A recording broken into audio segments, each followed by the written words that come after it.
बच्चों आज का हमारा टॉपिक है रेक्टेंगल क्या होता है, हमें रेक्टेंगल का जो पैरामीटर है वो कैसे फाइंड करते हैं और उसका एरिया कैसे फाइंड करते हैं। तो चलिए शुरू करते हैं। सबसे पहले हम एक रेक्टेंगल लेते हैं, ठीक है। अब रेक्टेंगल में क्या होता है, जो लेंथ होती है, जो दोनों तरफ की लेंथ होती है वो अपोजिट साइड की जो लेंथ होती है वो इक्वल होती है। ऐसे ही जो अपोजिट साइड्स की जो ब्रेथ होती है वो भी इक्वल होती है।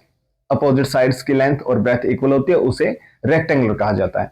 अब हमें इसका जो है रेक्टेंगल का पैरामीटर हमें फाइंड करना है। तो पैरामीटर क्या होता है, पैरामीटर होता है आउटर बाउंड्री को कैलकुलेट करना, ठीक है, उसे पैरामीटर कहते हैं।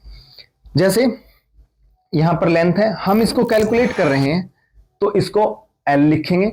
ऐसे ही जो ब्रेथ है इसको कैलकुलेट कर रहे हैं तो इसको बी लिखेंगे। सेम हम फिर लेंथ पर चल रहे हैं तो हम लेंथ को कैलकुलेट करेंगे, और सेम ब्रेथ पर चल रहे हैं तो हम ब्रेथ को कैलकुलेट करेंगे। जहां से हमने चलना शुरू किया वहीं पे आगे हम घूम के, तो इसे हम पैरामीटर कहते हैं। अब सभी जो लेंथ और ब्रेथ है उनको हम प्लस करेंगे तो ये हो जाएगा हमारा पैरामीटर। अब इसमें क्या है, 2 लेंथ है और 2 ही ब्रेथ है, ठीक है। अब जैसे ही हम 2 को कॉमन लेंगे तो ये हमारा फॉर्मूला बन जाएगा 2 इंटू लेंथ प्लस ब्रेथ, और यही होता है पैरामीटर ऑफ रेक्टेंगल।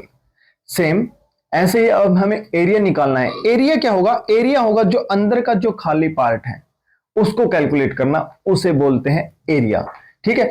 अब जैसे हम इसके अंदर हम बॉक्स रख रहे हैं, ठीक है, बॉक्स रख रहे हैं, जितने बॉक्स हम लेंथ में रखेंगे उसको कैलकुलेट करेंगे, और जितने हम ब्रेथ में रखेंगे बॉक्स उतने उसको कैलकुलेट करेंगे। तो जो फॉर्मूला होगा आपका वो हो जाएगा लेंथ मल्टीप्लाई ब्रेथ।